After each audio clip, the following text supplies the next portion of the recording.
आज अनुभव युवा मंचाच्या वतीनं आणि ग्रामस्थाच्या वतीनं आज ब्रह्मपूर अंकलेश्वर महामार्गावर प्रतिकात्मक आंदोलन करण्यात आलं। या आंदोलनाचा मुख्य उद्देश असा होता की गॅस जे दरवाढ आहे त्याचबरोबर गॅस एजन्सीचा जो भ्रष्टाचार आहे त्याच्यावर कुठेतरी शासनाने विचार करावा। जो दर वाढलेला आहे तो सर्वसामान्य लोकांना परवडणारा नाही।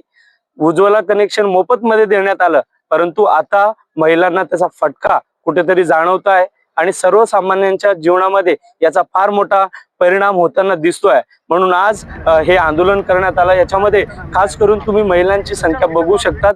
सगळ्या महिला ज्या आहेत ते या सगळ्या समस्यांना ग्रस्तीत आहेत। म्हणून आज या महिला मोठ्या संख्येने उपस्थित झाल्या। तर शासनाने कुठेतरी याबाबत क्लॅरिटी दिली पाहिजे। त्याचबरोबर शिरपूरचं धुळे जिल्ह्यातल्या या प्रशासनाने इथल्या एजन्सींवर कुठेतरी या सगळ्याबाबत चौकशी केली पाहिजे, यांच्या साठ्याबाबत चौकशी केली पाहिजे। आणि हे जो आता भ्रष्टाचार होतोय, ब्लॅक मध्ये आता गॅस एजन्सी जे आहेत ते सगळीकडे वाटप करतायत, त्यामुळे आज शेतकऱ्यांना सर्वसामान्यांना परवडणार नाही, त्यांच्यावर कारवाई झाली पाहिजे।